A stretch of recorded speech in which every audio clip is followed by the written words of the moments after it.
Well, good morning and welcome to the Brookings Institution. I appreciate you're all here on time despite the time change, so that's impressive. Highly intelligent audience. Anyway, it's my great pleasure to be moderating and I guess introducing these three gentlemen here who have produced this fascinating book called Bending History, Barack Obama's Foreign Policy. There's nothing more difficult than trying to write what is in effect contemporary history to analyze an administration while it is still in place. Such an endeavor must be taken with a bit of modesty and humility, and these gentlemen have all displayed that, I think. Everyone knows that things are going to be seen differently in the future than they have been, than they may be now. I'm reminded of a book that I recall from the Reagan years by Doyle McManus and Jane Mayer called Landslide, and it was written sort of right at the height of the Iran-Contra crisis. And the basic thesis of the book was that Reagan's presidency was finished. He was going to go down in history as a total disaster. And I always look back on that as one of the perils of trying to predict the future based on what is happening at exactly this moment. So, but I think all these authors are aware of that issue as they've approached this. Let me just introduce the authors. On my right is Martin Indyk. I guess they're all on my right. Vice President, Director of the Foreign Policy Program at Brookings, my boss, all of our bosses. So I have to interview my boss here, tell him what he thinks, ask him what he thinks about his book. Ken Lieberthal, Director of the John L. Thornton China Center, Senior Fellow in Foreign Policy and Global Economy and Development at Brookings. And on the far right is Mike O'Hanlon, Senior Fellow in Foreign Policy at Brookings, where he specializes in U.S. defense strategy, use of military force, homeland security, and American foreign policy. All of these gentlemen are highly experienced. They've been practitioners as well as scholars and bring a real wealth of understanding, I think, and particularly in dealing with an issue like this, trying to evaluate a president's foreign policy, they bring a lot of historical and comparative understanding, because I think it's very easy to look at a presidency either in isolation or only in comparison to the last presidency. But of course, there is a broader historical context in which we have to look at the Obama administration, and this book really does put it in that context. So I thought I would just try to start a discussion here, talk about some of the issues that are raised in the book, and then I'll ultimately open it up to you for your questions as well. I wanted to start with the basic concept that. And Martin, maybe I'll ask you to describe the concept. I think you describe Obama as a pragmatic progressive. A progressive pragmatic? Which is it? Progressive pragmatist. A progressive pragmatist. Is that different from a pragmatic progressive? We'll have to explore that. But the answer is no. The answer is no, okay. I have to say I'm always suspicious when I hear the word pragmatic. Because in the first place, people generally think that whatever they're doing is pragmatic and whatever people who disagree with them is doing is not pragmatic. But more generally, I always want to know, pragmatic into what end? What is the purpose of pragmatism? I don't think, it seems to me a tactic rather than a doctrine. And it seems to me that pragmatism ought to head in some direction. In the book, I often see the definition of pragmatism seems to be maintaining good relations with dictators. That's described as a pragmatic policy on several occasions in this book. But having said that, why don't you? I'd love to hear what your definition of that phrase is. Well, first of all, the title of the book, Bending History, is taken as an adaptation of President Obama's favorite quotation. He even has it embroidered in his rug in the Oval Office, which is a quote from Martin Luther King Jr. from his famous speech in Montgomery, Alabama, in which he was asking rhetorically, how long will it take? And he says, how long? He says, not long, because the arc of the moral universe is long, but it bends towards justice. And the fact that this is Barack Obama's favorite quote, and he uses it, as we explain in the book, on several very important occasions, like when Hosni Mubarak steps down as president of Egypt. It's I think, emblematic of the president's own view of what he is trying to achieve. And that's the progressive side of him. As Mike can explain in greater detail, he spent a lot of time on the campaign trail, not just distinguishing himself from George W. Bush, but laying out a vision, a broad and dramatic vision, not just for changing the country, but for changing the world, for improving the world. And this is Barack Obama's progressive vision, in which he sees a more humble United States adjusting to the changes in the balance of power in a way that would preserve the liberal international order that you have spoken so much about in your recent book, but would do so in the process of shaping an emerging global order that involves new powers, in particular China, but others as well, India and Turkey. But in the process, maintains the liberal international order and bends it towards justice and freedom and progress and prosperity. And that vision, which he sold to the American people and he sold to much of the world as well, not surprisingly, was not that easy to implement, especially when he faced, on day one, the Great Recession, and had to focus on that necessarily. But all the time, all along the way, we see him looking for the opportunities to advance this vision, but doing it in a way that is pragmatic. Mike coined the term a reluctant realist. So it's pragmatic in the sense of being a realist in his approach. But he's not just adjusting to events and trying to do the best he can. We do feel that he has a strong sense of where he wants to take America and the world. And what has emerged in his first 3 years is that there is a considerable gap between the vision and the result. And that's partly because of who he is, because he's not just a progressive, not just a liberal. He is a pragmatist. He is a compromiser. And we see that so much in the way that he handles domestic politics, but you see it very clearly in the way he handles foreign policy.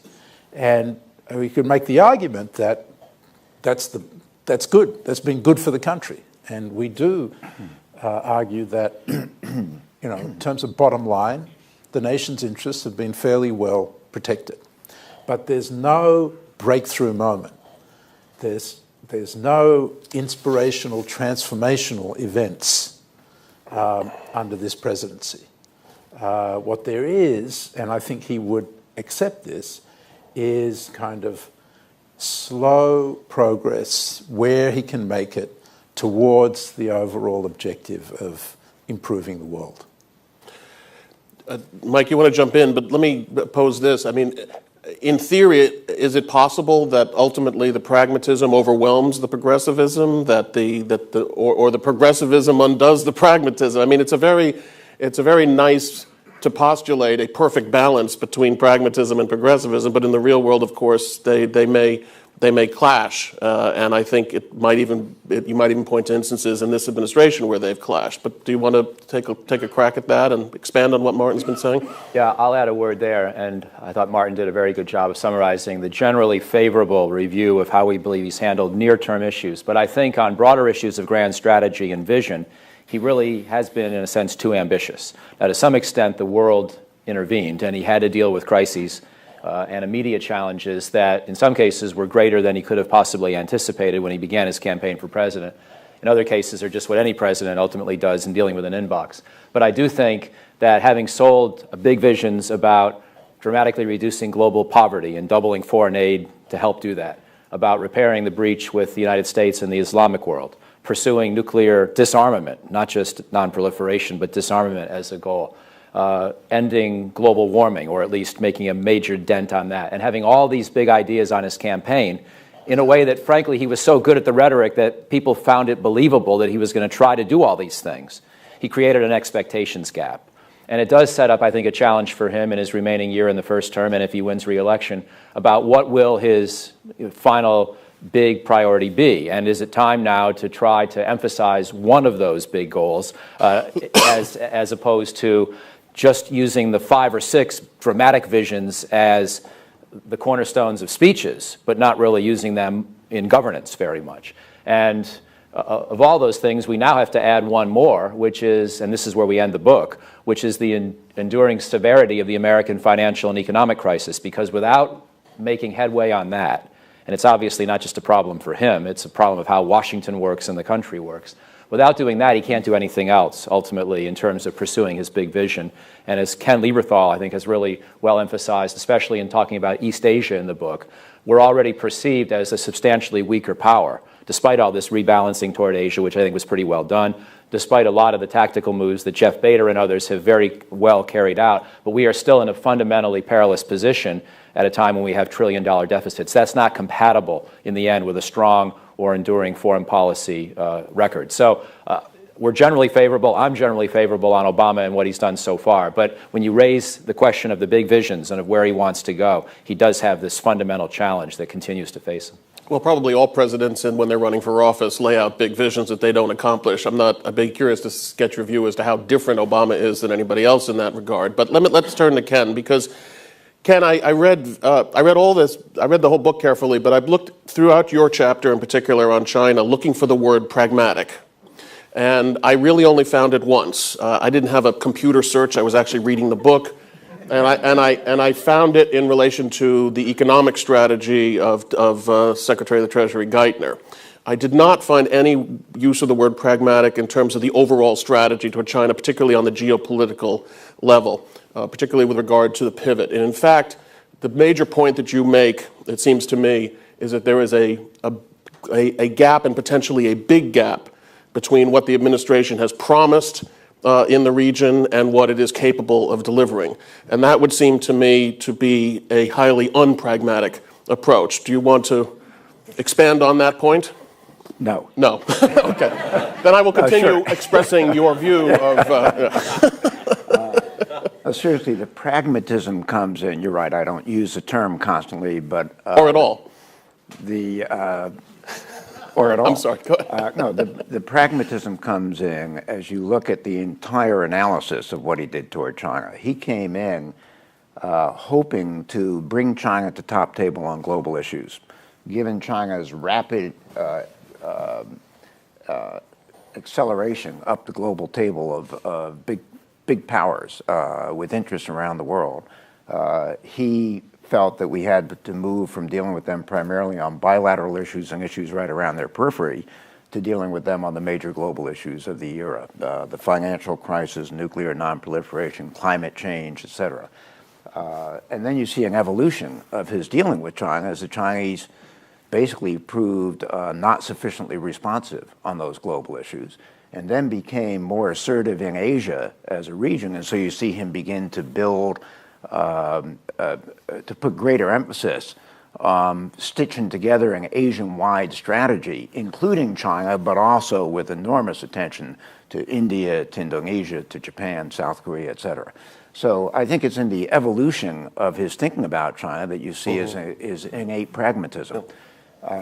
We conclude with his articulation of this Asian strategy, which was highlighted most clearly in his November 2011 trip to Honolulu, Indonesia, and Australia.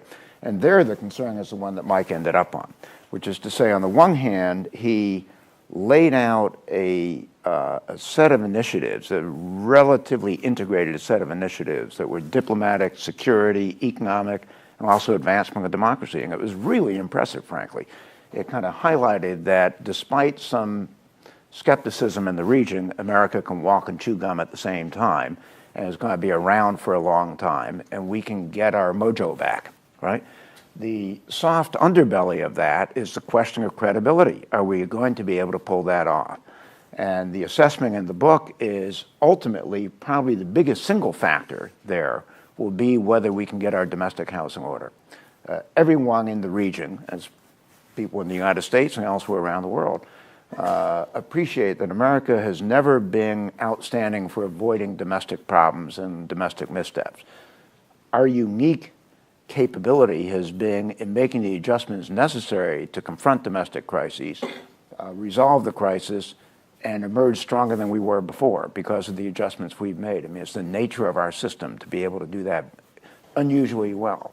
The big question now is whether we've lost that capability, or whether it's eroded enough, or will we get it back, bounce back, in which case everything he's tried to do in Asia is perfectly credible.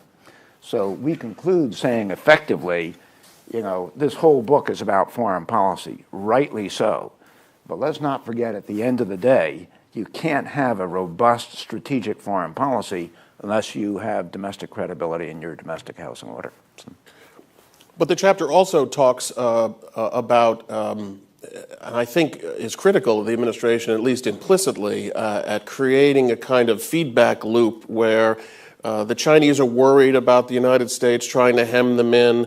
The administration is worried about China overplaying its hand. The administration response feeds Chinese concerns, which feed Chinese behavior, and you refer to it as a closed loop. So it seems to me if you add that idea that I think you're effectively saying that the administration's, especially more recent policies, are increasing tension in the relationship, including the increasing emphasis on democracy, which is the particularly neuralgic point for the Chinese regime, is increasing tension while at the same time not necessarily having the resources to back up a situation of increasing tension. Well, look, that seems to me, I would say that's a pretty strong indictment of China policy, if you think about even recent presidents. I guess life is complicated.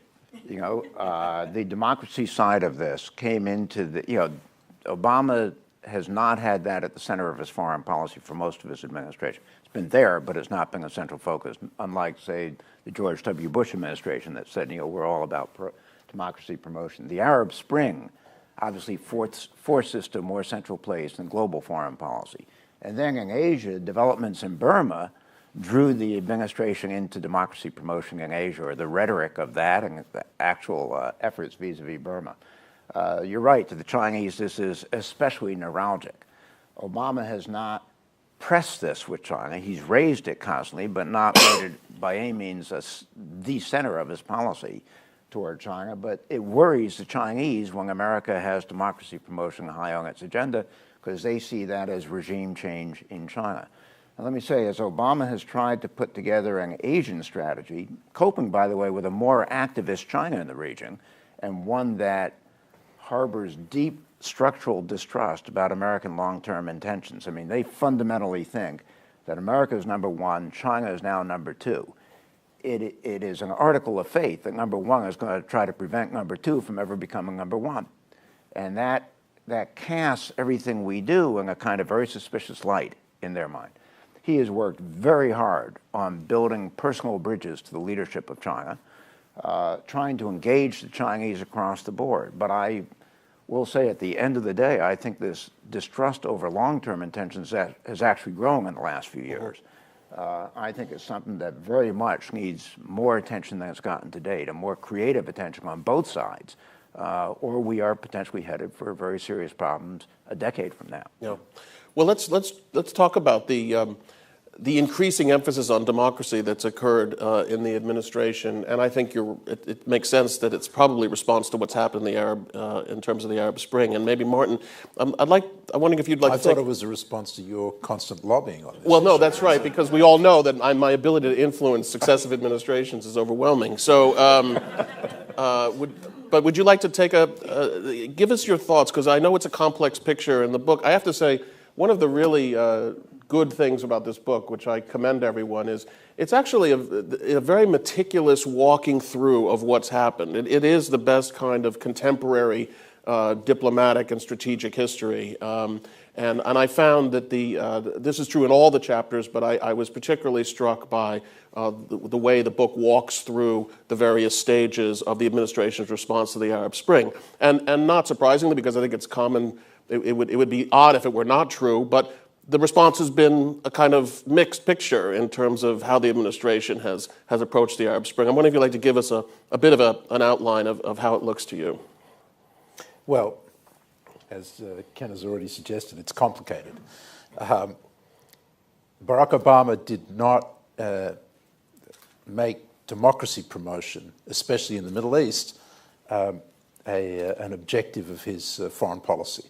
In fact, democracy promotion more generally is not something that he saw as important, particularly because he was trying to distinguish himself from the what he saw, I think, as the disastrous efforts of Bush to try to promote democracy in the Middle East. And so you see it in the National Security Strategy paper that the White House put out. It's kind of referred to on page 35 of a 48-page document, and it really basically lays out a justification for how to work with authoritarian regimes rather than overthrow them. And so it certainly wasn't on his agenda for the Middle East in particular, where his first priority was resolving the Israeli-Palestinian conflict, which we can get back to, but is the clearest failure of his foreign policy to date. But all of a sudden, the people of the Arab world start to come out in the streets, starting in Tunisia and then spreading quickly to Egypt and across the whole region, demanding freedom, democracy, accountable government, the very things that we as Americans hold dear. And I think here, at that particular moment, the president made a strategic judgment that was correct, in my view, and critically important. It had several elements. First was, this is not about us. This is Arabs demanding a change in their governments, and we need to get out of the way. And that, I think, was critically important, that we not become the story, because it could easily have happened that way. That we need, the corollary of that is that we need to be on the side of the people, and we need to be on the right side of history, is the way he saw it. And the critical way of manifesting that strategy was to push Mubarak out the door, or to help the Egyptian people push Mubarak out the door. And that was not just in terms of how he wanted to position the United States in the face of a revolution that was going on in the Arab world, but also was important in the Egyptian case because in the process, and I describe this in detail, I don't think it's very well understood, that he also made the judgment that it was critically important in terms of our strategic interests in the region that we help to preserve the role of the Egyptian military to be as it were, the midwives of a democratic transition. Now, it didn't quite work out that well, but he at least did actively engage with the military and get them not to fire on the people and to preserve their role as the agents for change. And so, why do I say Egypt is most important? It's because it's the largest, most powerful, culturally most important, geostrategically most centrally located country in the Arab world. 1 in 4 Arabs is an Egyptian. And it's the cornerstone of our whole strategy for maintaining stability in a volatile but vital part of the world. So what happens in Egypt is really important. And he at the outset, he basically got that right.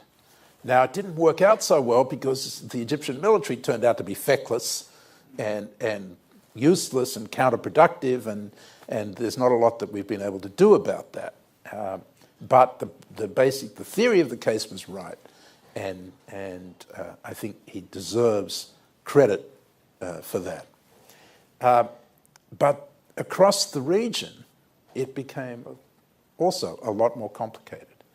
In Bahrain, where you had a good 1/4 of the population of the country in the streets and occupying that Pearl Circle, he took the other approach, which was to back the king and the royal family against the demonstrators, and that kind of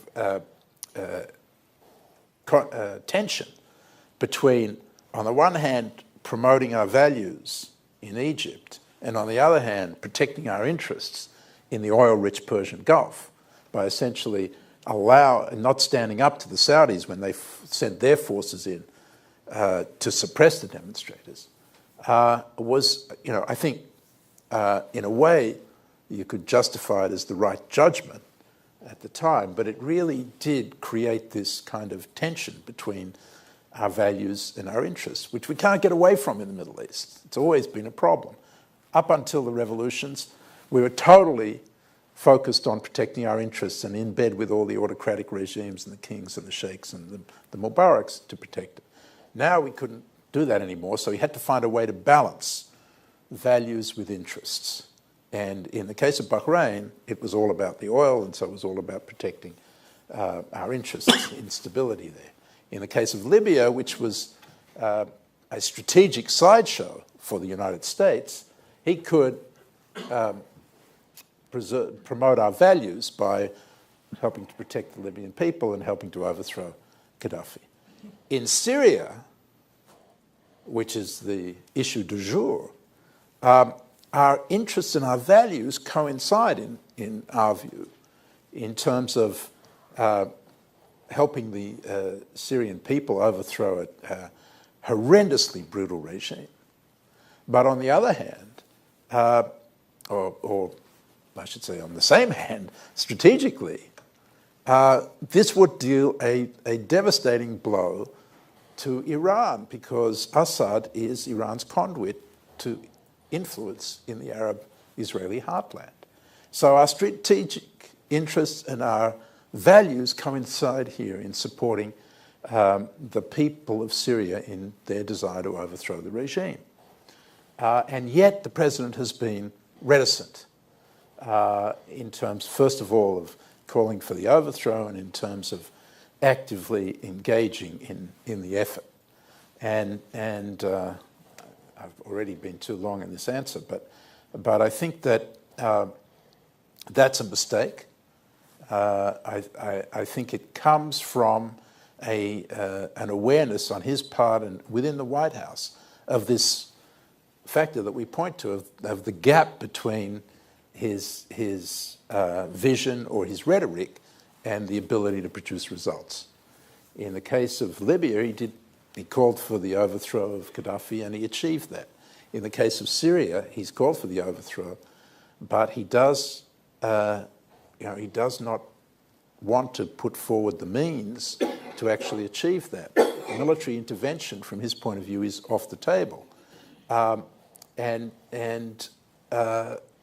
it's difficult to see without some kind of military intervention. I think Turkish military intervention, it's going to be possible to achieve the declared objective of overthrowing Assad. So, in a sense, we've done as best we can, and I think he deserves credit for that, in a very complicated, fast-moving situation in which we don't have a lot of control. But the story on Syria is unfinished, and I, for one, would like to see him being a lot more assertive than he is. Well, maybe we'll get to that in a second. I mean, but as I was reading that section of the book where the book, again, marches very methodically through the various phases of President Obama's policy towards Syria, including what I would have characterized as a very pragmatic decision not to get too far out in front for several months, But then, of course, he does call for Assad last August. He does call for Assad to depart, which is not then followed up by any particular decisive strategy to get that. I don't know, where does that fall in your continuum between pragmatism and progressivism? I mean, I think I know what the answer is, but and lying behind all this, so I think I'll let me go to Mike for a second, because A pivot? let me pivot over to Mike, right? Which does not imply leaving you in any way. And Mike has always been here. We never left him in the first place. So. And I want to add another element, because I have to say, if I had one critique of this excellent book, I would say there's not enough politics in it. There's not enough President Obama as a political figure and a political actor, as well as a decision maker and a strategic thinker. And I want to pick up on the point that you just made. The president walked himself out rhetorically as far as you can go on Syria. But the White House, and I would say, particularly in election year, is loath to contemplate another military action.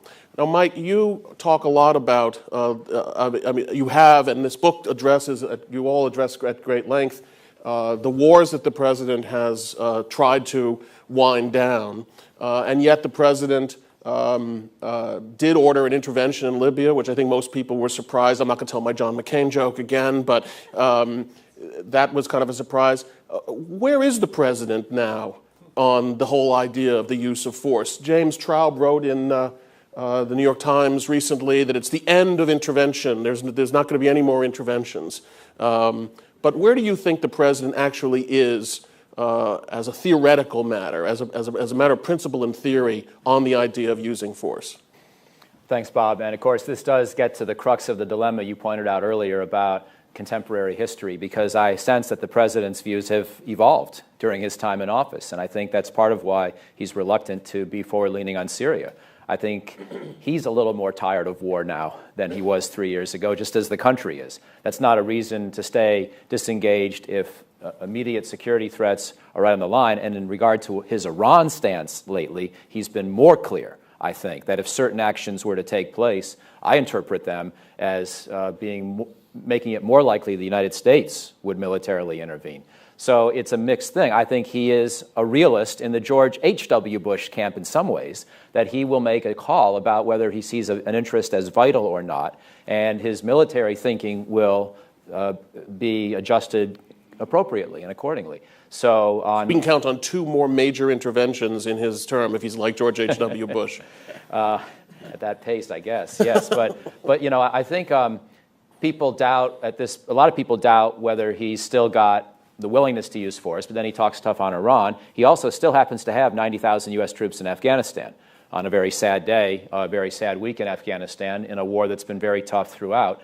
But we have 90,000 troops still there. Despite the accelerated drawdown, which last June when it was announced I was against and thought was too fast, it's still worth pointing out we're going to have roughly twice as many troops at the end of his first term in Afghanistan as we did at the beginning of his first term in Afghanistan. And on Iraq, even though a lot of Iraq watchers wanted the United States to find a way to keep forces longer than through 2011, and I was hoping we would too, at the end of the day, Barack Obama kept U.S. forces in Iraq 20 months longer than he had originally promised on the campaign trail, and he only left when the Iraqis themselves said, we're not going to give you a law giving immunity to your troops. Now, some people think he could have found a way, of course, to stay anyhow, and perhaps a third-term George W. Bush would have. But it's worth pointing out that George W. Bush and Prime Minister Maliki are the ones who signed the original deal that would have had U.S. forces leave by the end of 2011. And we give Obama some credit, even though we, myself at least, and I think in the book we reflect, there was a logic to trying to stay. Once the Iraqis said no thank you, we were right to leave. And so again, Obama, I think, makes his calls case by case, and there is a sense of which interests are vital, which ones are secondary. But there's also a pragmatism. And last point on this quick overview, on Afghanistan, I don't know how to predict his next move, because the past 3 years would suggest he's going to be hawkish. But I think he's constantly assessing the doability of the mission.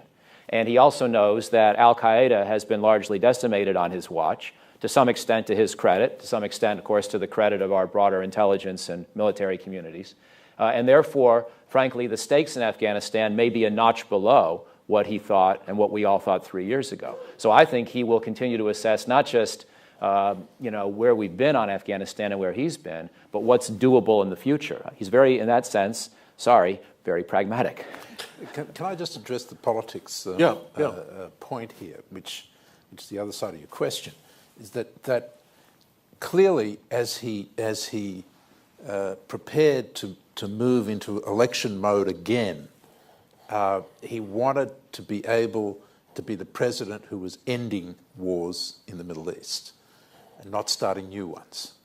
And I think that was a very political judgment. He also made a political judgment that he wasn't going to keep on pushing the Israeli-Palestinian issue because that was bad politics here, and he just dropped it like a hot potato, turned his back on it.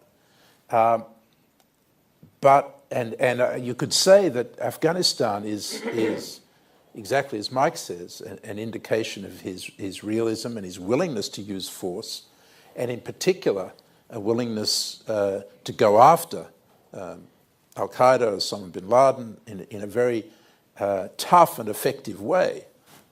And we give him credit for all of that. But it's also, Afghanistan is also a story of going in to get out. And the policy, the effectiveness of the policy was affected by his desire, on the one hand, to be tough and to be seen to be tough, to give him a kind of political Teflon coating against the Republican charge that he was weak and feckless. They're still charging it anyway, but it's not going anywhere. But on the one hand, the desire to be seen to be tough, but on the other hand, for his own base, to be seen to be ending wars rather than prolonging them. And so I think Afghanistan policy was affected by that political calculation. Let me add an Asian dimension to the politics side of this, which is I think that at least in terms of the packaging of his November trip last year, we articulated this Asia strategy. It was in no small part to highlight that this administration is now delivering. We're not only exiting from wars, we've now got our attention where our biggest opportunities are, and we know what we're doing, and we're very forward-leaning and dynamic. Also on China, I think from the start, the president has had a very, very jaundiced view of China's economic and trade policies. So he's, this has been an area that's been very neuralgic for him. But I think the rhetoric has gotten knocked up a notch because, A, he thinks those policies are reducing his capacity to generate the jobs that he feels he needs for America to be reelected. And B, he wants to be seen very clearly as strongly defending American economic and trade interests here. So he's at it full bore this year. Well, let's do a little bit of prediction, because you guys have been now steeped in Obama's brain. You as well as anyone, I would say, you know where he's been and have watched him evolve and have written very intelligently about it. Let's, for the sake of argument, say that he's elected and has a second term. My rough reading on history is that it's often the case that presidents wind up defining their foreign policy legacy more in a second term than they did in the first. I would say that was true of the Clinton administration. I would say it was true of the Reagan administration. Sometimes it's because what they started in the first term bear fruit in the second. Sometimes it's because events change, they shift. In any case, let's look ahead to a second term. And let me ask you, Martin, some very bald questions. Will Barack Obama use force against Iran in a second term? Yes. Okay, good. Moving on. Do you want to go ahead? I'm not sure. No, he said yes. Don't back off. You're all witnesses. I've thought for a long time that Barack Obama will end up using force in a preventive strike on Iran's nuclear facilities. And it's not to do with politics. It's very much to do with his progressive vision of this role of the United States in shaping a multilateral global order. Non-proliferation is a fundamental pillar of that order. And he, as president in his second term, is not going to be the one to preside over the collapse of that pillar, which he sees, and he's laid it out in this Atlantic Monthly interview that he did last week, he sees as threatened now. The collapse of that pillar is threatened by Iran's determination, appears determination, to acquire nuclear weapons capabilities. As he explains it, that would if unhindered, the Iranian move towards nuclear weapons capability would trigger a nuclear arms race in the Middle East. It would be the case of a signatory to the Non-Proliferation Treaty actually acquiring nuclear weapons, notwithstanding its obligations. And in that context, I think he is not prepared to tolerate that. And he's trying to make that very clear to the Iranians now by taking containment off the table, which again he did last week. He's basically saying, look, you guys have got a choice. You either give up your nuclear weapons aspirations, or if you keep on going down that road, I will use force against you. And so that's why I say that's the direction we're moving.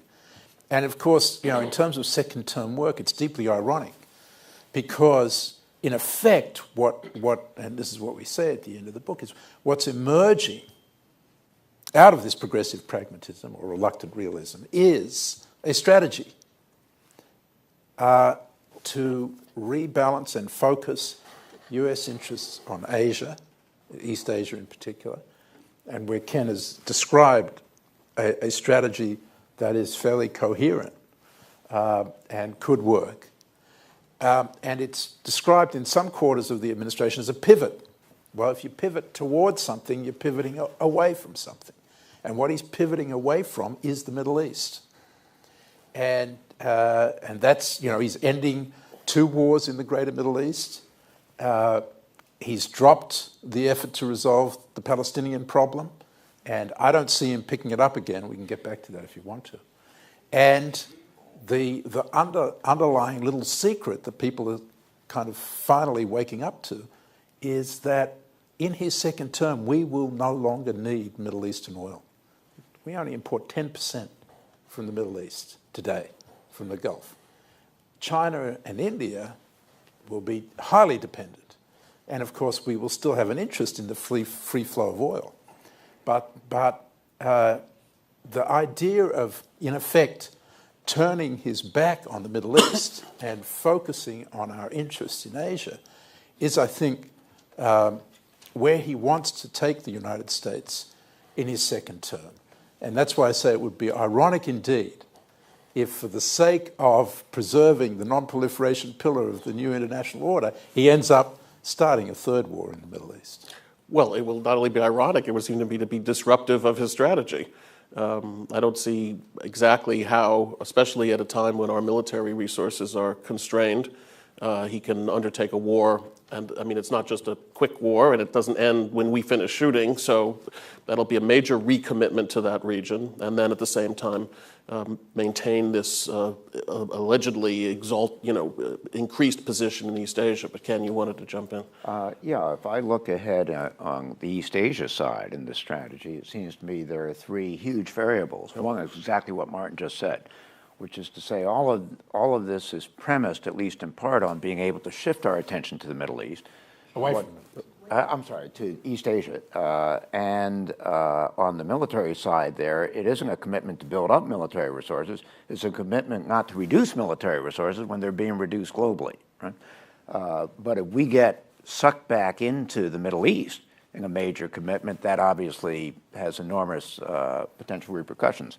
2 other things are going to affect this. One is that we're going to be changing our team. Even if Obama is reelected, Secretary Clinton has played a huge role in Asian strategy, and some of her key staff have been very dynamic on this, and they're going to leave. So, with new folks in place, you have to ask how, what modifications will occur, including in capability for effective execution. And then finally, I come back to what Mike raised at the beginning, which is to say, elections are the American equivalent of Chinese 5-year plans. They kind of say, this is where we're headed for the next few years. If this election, no matter who wins, enables us to get back on our game economically, build confidence that we will get ahead of our fiscal train wreck that's going to hit us a decade from now if we don't start really moving ahead on it now. If it enables us to do that, then we're going to be much more effective in an Asian strategy. If it doesn't, if we look as dysfunctional in this city after the election as we were before, you know, a lot is going to change in the second term in directions that Obama does not want to see occur. Let me just ask you quickly, flashpoints that could erupt the known unknowns in East Asia over the next 4 years. The biggest known unknown in East Asia is North Korea. And it appears that the succession there has gone more smoothly than many anticipated. But this is a complicated place. We don't know a whole lot about it. If things really began to melt down there, it would change the future of Northeast Asia for a long time to come. Just the dynamics are so dangerous there. The other big unknown in the region, frankly, we know more about it, but at the end of the day, a huge array of judgments on it, is how dynamic China is going to remain. You know, we talk about our own economic difficulties or our need to change some pretty basic things. The Chinese recognize full well they need to adopt a new development model. The model that served them so well for 30 years has now largely run its course and is producing increasingly negative outcomes there. In their typical fashion, they've adopted a 5-year plan that lays out the new model. It's very unclear whether they have the political capability to actually implement it, given vested interest in the system and that kind of thing. And if they don't, the forces of instability in China grow. And again, no one's ever been very good at predicting the future when things might actually become a major problem. But the Chinese are certainly worried about it. And if they do trip up, a lot of the current glib expectations about the politics of the region will have to be recalibrated quite seriously. And Mike, Afghanistan in a second term. Get out as quickly as possible, recalibrate, try to stay in and achieve some acceptable outcome, especially in the wake of the shootings and the Koran burning and the rising polls in the United States, which show Americans have long since tired of this conflict. What does Barack Obama do in a second term in Afghanistan? Well, I think he will have made his big decisions before such a term, because I think they'll be made primarily, not exclusively, in the next 2 to 4 months as he decides what happens after September, when we get down to that 68,000 U.S. troop number, which, as I mentioned before, will still be twice the number of American forces we had in Afghanistan as when he was inaugurated. But the question is, and I think it's no particular secret among leaders in Afghanistan, that they would like to see a bit of plateauing in our presence for a while. There's a lot of work left to do. There is a campaign plan in Afghanistan. There's a sequence of events that's being carried out, as you know, and a big part of the focus now is the east of the country, where we've never had the resources that we really wanted. Stan McChrystal didn't get his full array of forces as requested in the fall of 2009, and then after that, last spring, President Obama accelerated the drawdown, meaning that the east remained deprived of the forces originally intended for it. So the campaign plan requires us to do some work in the east, and then the highway from Kabul to Kandahar, and then, of course, keep building up the Afghan army and police. And that implies, frankly, a fair amount of hard work through 2013 and into 2014. And I think the president's going to essentially decide in the next few months whether he still believes in that campaign plan. I think at the moment we can't be sure. And obviously, commanders in the field, ambassadors in the field don't get to make these decisions. Presidents do, and I think Obama's, at this moment, sorting through how he feels about these questions. I must say I'm somewhat surprised at that answer, because it seems to me, I understand presidents running for re-election have one view of how they feel about a conflict they're in. Then they get to be president for another 4 years, and they have to preside over whatever decision they've made, which, if they've made a certain kind of decision that is unsuccessful, may mean in theory at least, the United States heading out of Afghanistan with its tail between its legs on his watch. And I wonder, is there no way in which he might, as a re-elected second-term president, want to recalibrate where exactly he winds up in Afghanistan? Or will he be bound by whatever decisions he's made 2 months before he's re-elected? Are you saying that there's a chance that he could become tougher, more resolute, and more patient on Afghanistan once re-elected? I'm asking you whether you think that's a possibility.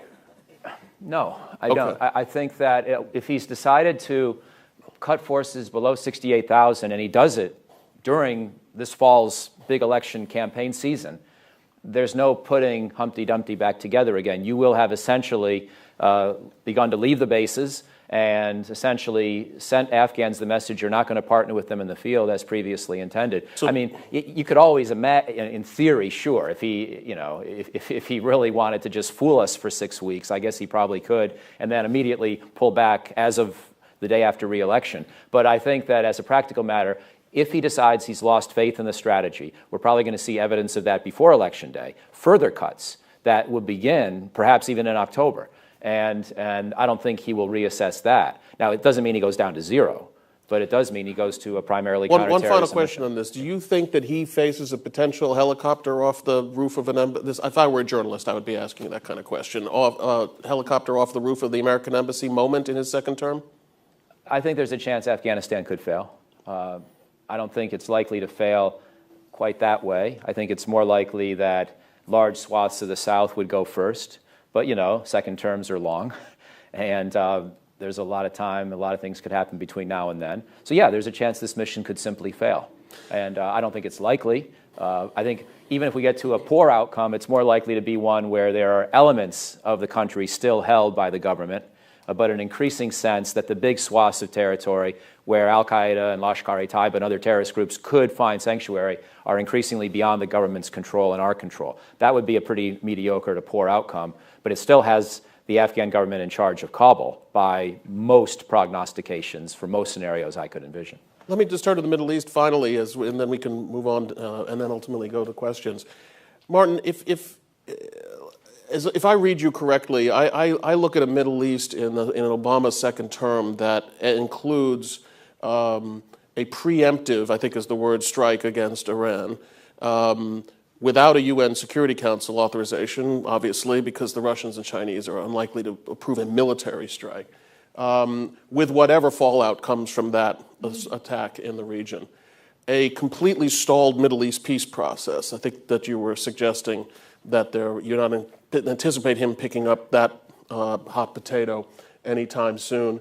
And I suppose, given that you don't think he's going to use force in Syria, and I would imagine you would say partly because he may have to use force in Iran, possibly an ongoing bloody, for at least for the first period of his term, bloody outcome in Syria, very uncertain situation in Egypt.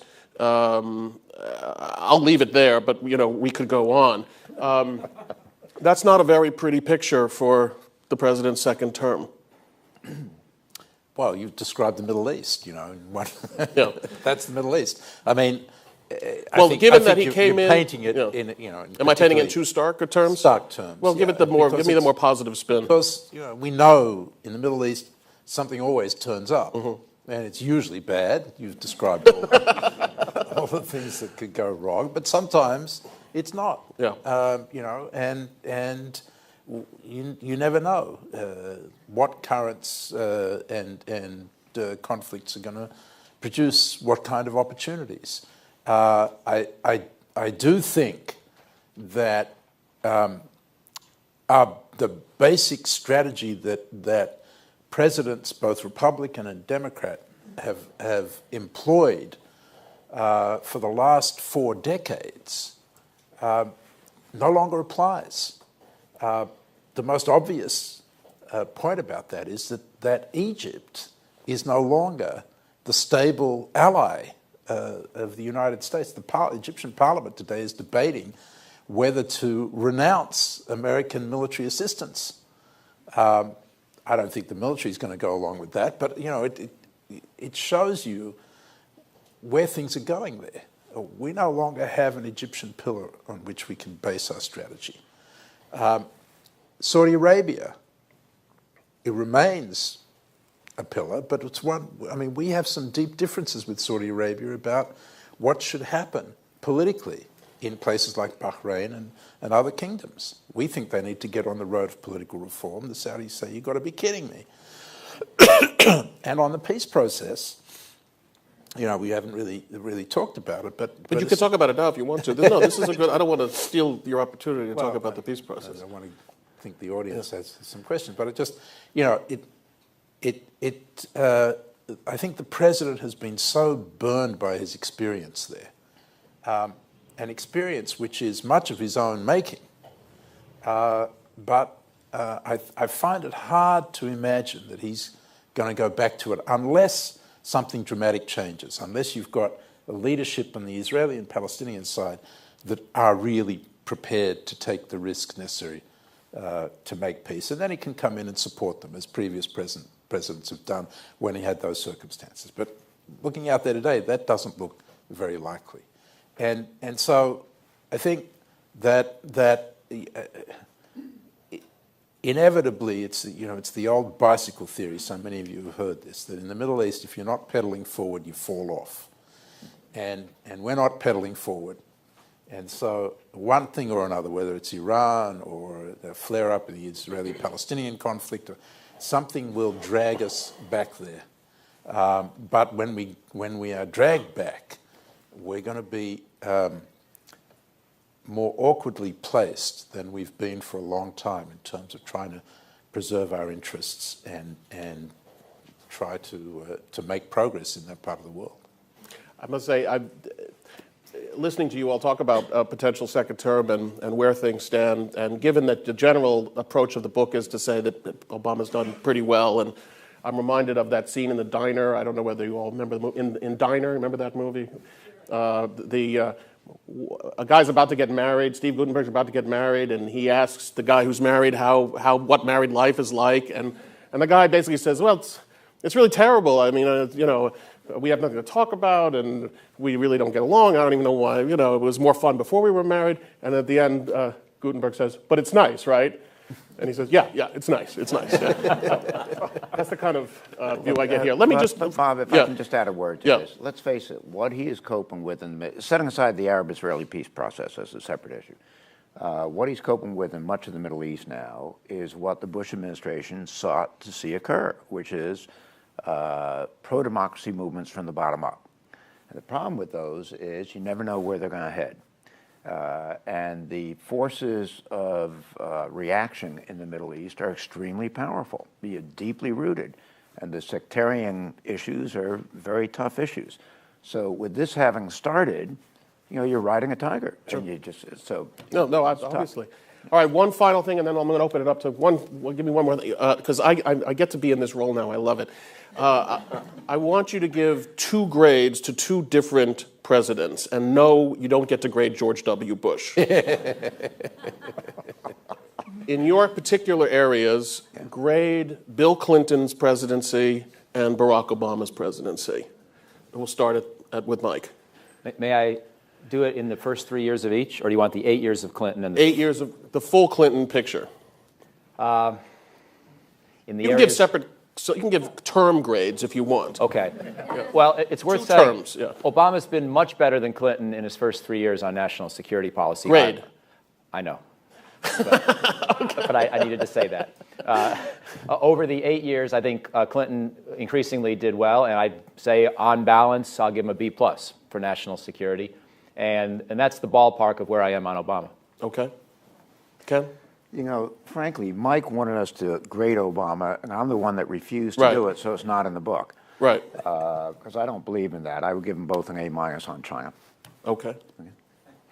Let me say, you're grading yourself here, so I realize that. Let me make that more specific. For Clinton, it's in the second term. I thought his first term, he tripped over himself so much from his own campaign rhetoric that he couldn't get China right. Second term, I think, an A-. So C+, and then A+, and then it averaged out to a, yeah.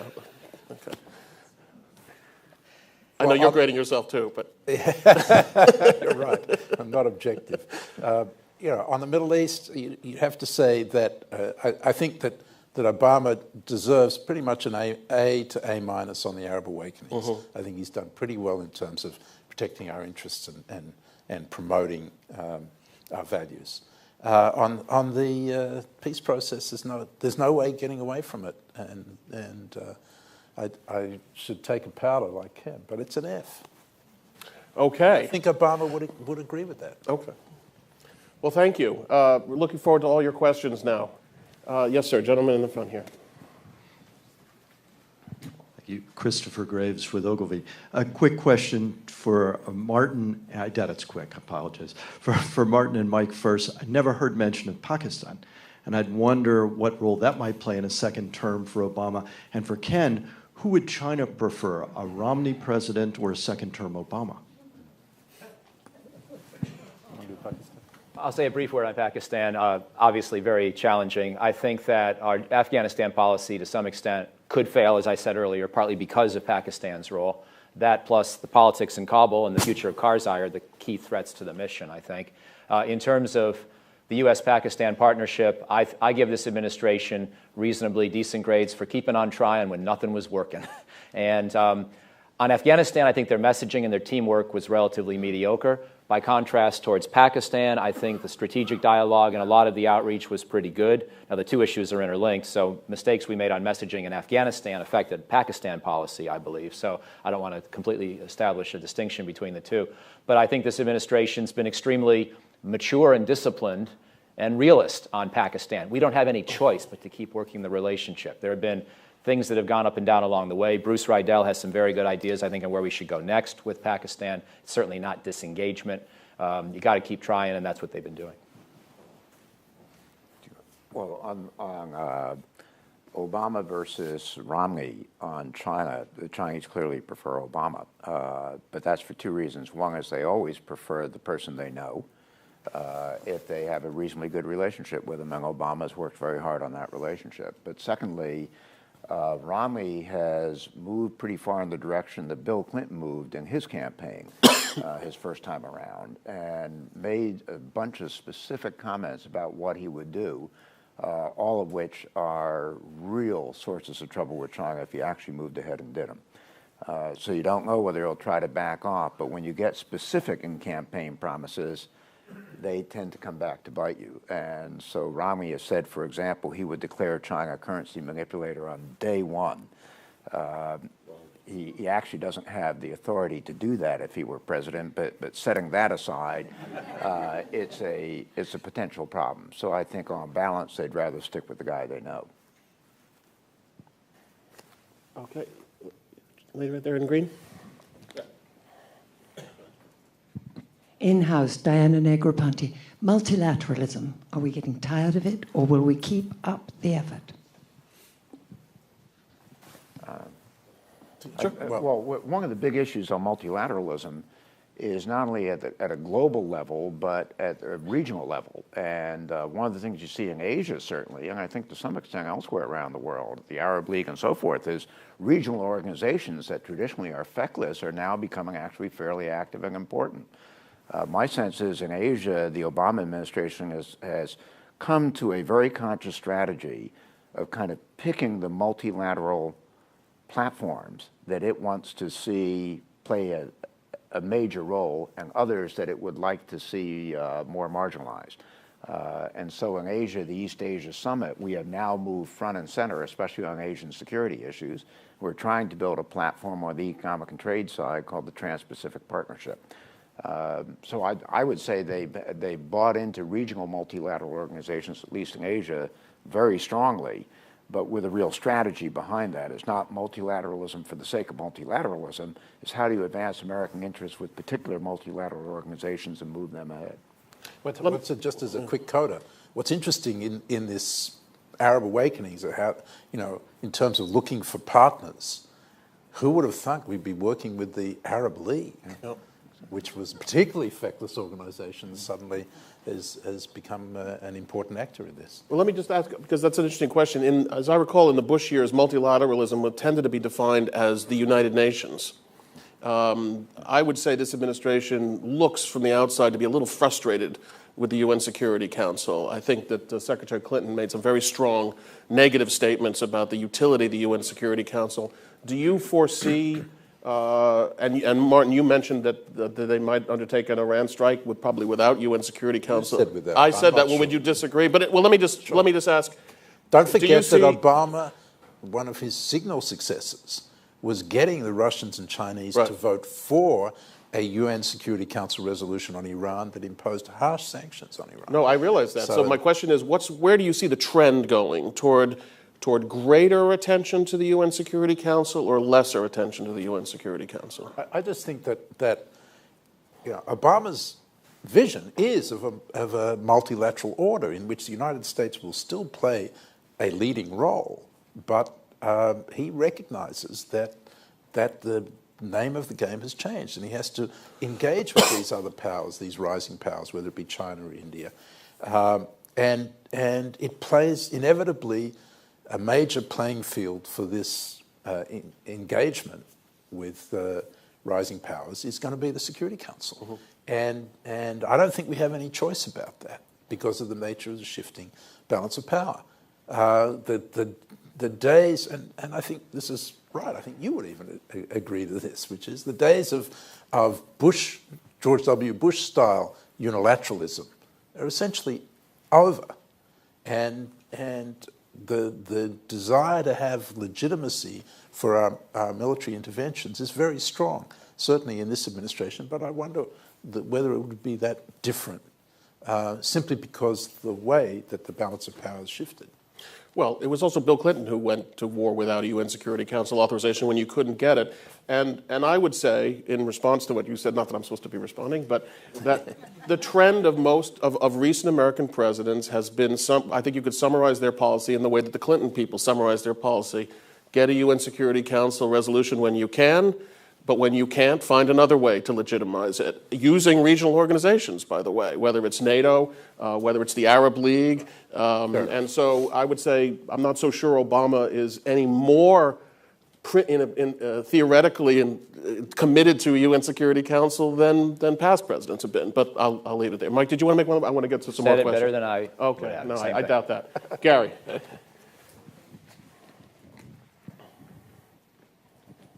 Thanks. I'm Garrett Mitchell, and I write the Mitchell Report, and I want to build on the two questions that Bob asked, one at the outset and the last one about grades. He asked at the outset, what's the purpose or the end goal of pragmatism, which I think is actually a pretty interesting question. So you have described Obama as a pragmatic progressive or the other way around. Put him in context with people with whom we have a little bit more historical perspective. If you want to think about this while you're fielding other questions, that's great. If he's a pragmatic progressive, what is Eisenhower's brand? What is Nixon's, and what is Ronald Reagan? Do you want to mull or do you want to answer? I'll take a brief crack, Okay. although I'm going to take the liberty of answering at about 10 degrees incidence from your question. Because, Gary, what I was driving at earlier when I said I think Obama's done much better than Clinton in terms of the first 3 years of each presidency, I think Obama's done better than most post-World War II presidents, on balance, for the first 3 years. And one of the reasons is adaptiveness. And so I think again, Martin prefers the term progressive pragmatist. And I prefer the term reluctant realist, but they're sort of two sides of the same coin. I think that the way in which he has recognized that his big visions, which I think he believed even more than most candidates, and certainly articulated with more forcefulness and believability than most candidates in the modern era, I think he realized fairly quickly he wasn't going to be able to make a lot of progress on all of them. And a chapter that my colleagues wrote, but that I'm a big fan of, is the chapter on the rogue states. We talked about Iran. We talked only a little about North Korea today when Ken mentioned it. But basically, Obama figured out pretty quickly in the first 6 months of his presidency that his effort to reach out a hand to those who would unclench their own fist wasn't being taken up. And when North Korea detonated a nuclear weapon and Iran stole a presidential election, he quickly pivoted. He used the UN Security Council. He used the fact that the world saw him as having made a genuine effort to reach out. And he became a very effective reluctant realist. And so I'll come back to that phraseology, but I think he's a fast learner as well as the other things that we've said.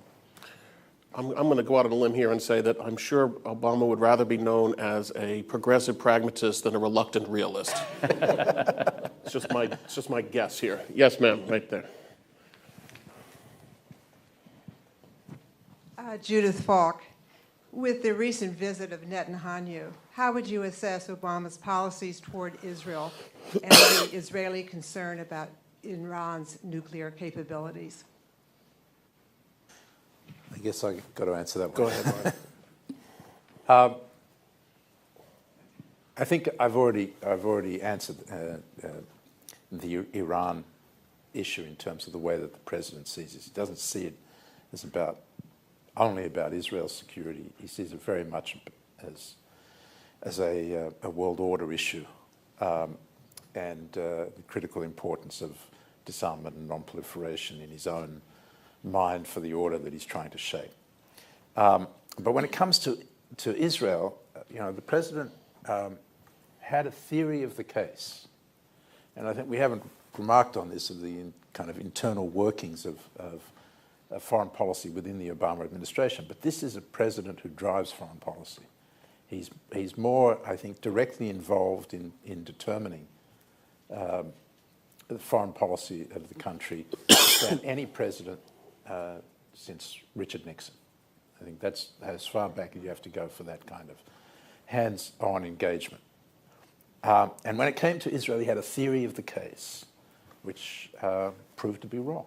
His theory of the case was the United States needs to rebuild its relationships and reputation in the Muslim world because we're engaged in 2 wars in the greater Middle East, in the Muslim world. And that's important for American interests. Therefore, he would distance himself from Israel in order to curry favor with the Arabs. And he's expressed this as something that would end up being good for Israel, because it could bring the Arabs around to being more prepared to engage with Israel. It was the wrong theory of the case.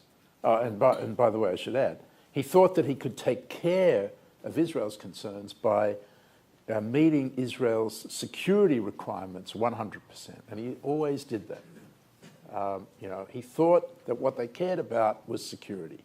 What he didn't understand was what they really cared about was affection. They wanted to be loved.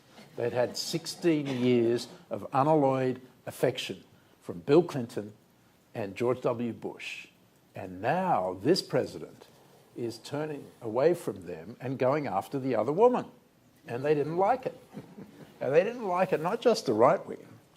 The left wing didn't like it in Israel. In fact, Obama's standing in Israel after his Cairo speech plummeted down to single digits.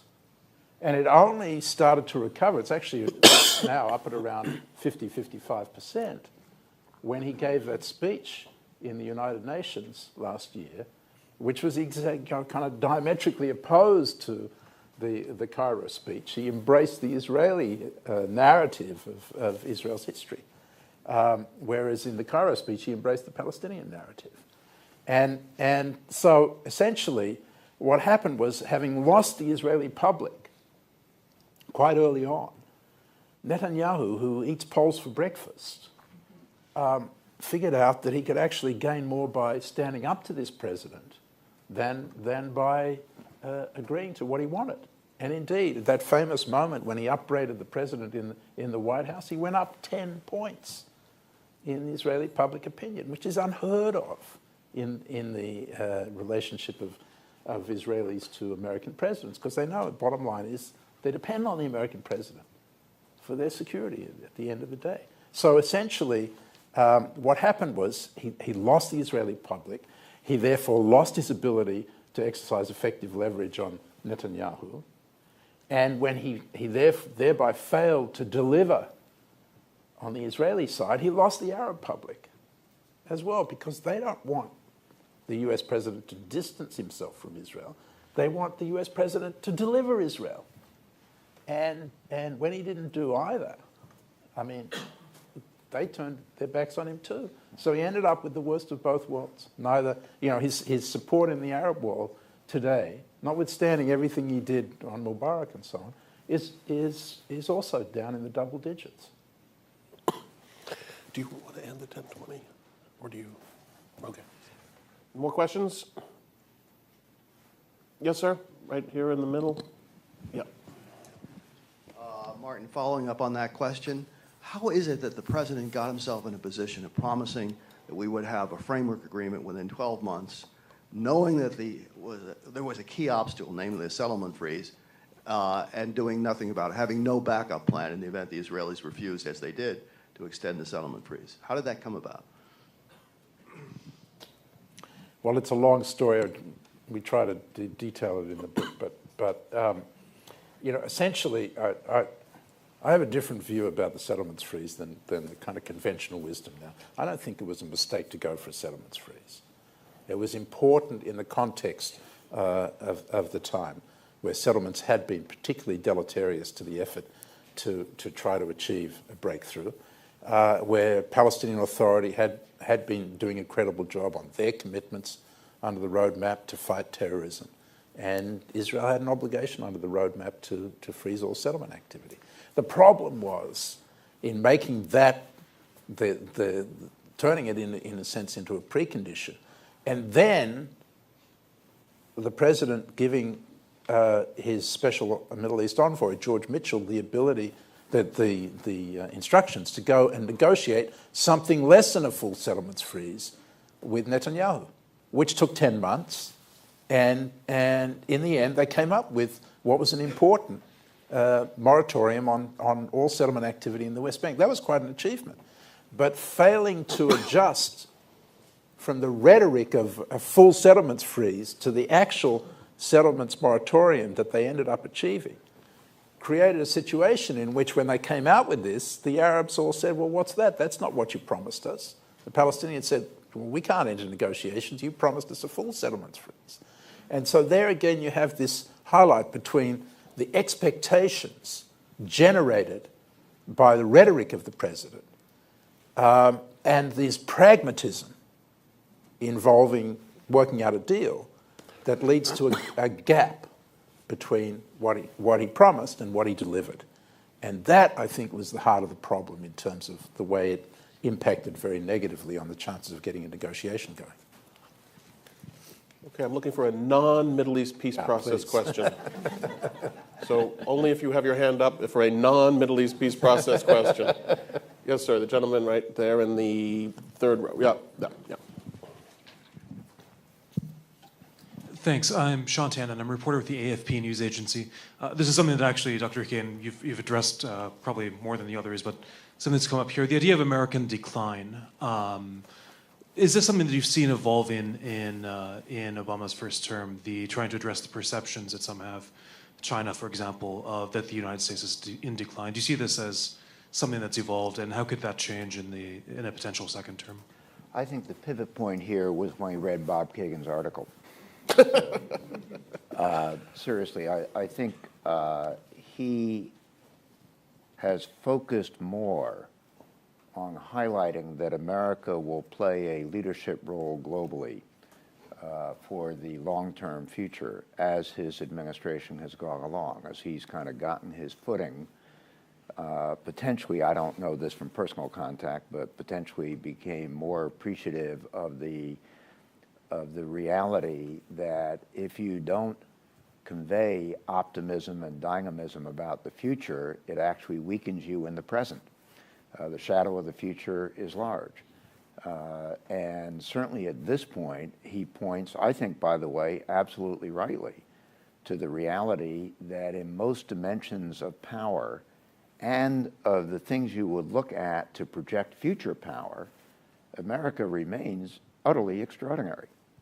What is screwed up are two things. One is our national politics, our ability to make tough decisions, and B, the reality that within the coming decade, we have crushing fiscal problems if we don't take steps now to change the trajectory.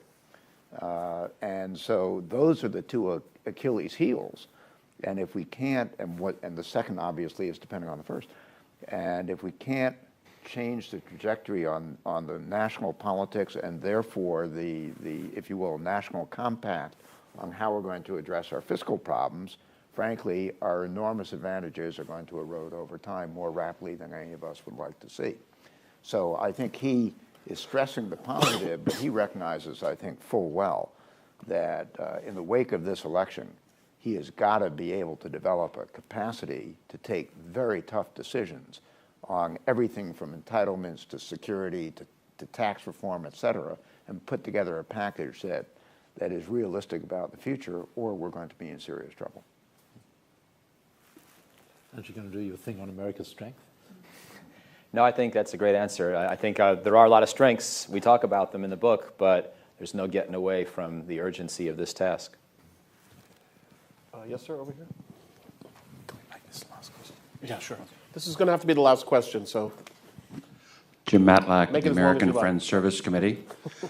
Do Cuba, Chavez and Venezuela, Mexico verging toward a failed state, or any other issue south of our border matter at all in relation to the things you've been discussing? Can I start on that? Please. Yeah, we do address a couple of things. I'm glad you raised this, because we haven't talked at all about Africa or Latin America, and we do relatively little on the book on those matters, partly because Obama's done relatively little as president in those areas. On Chavez and Castro, I give him an A+ for figuring out the right policy was to ignore these guys.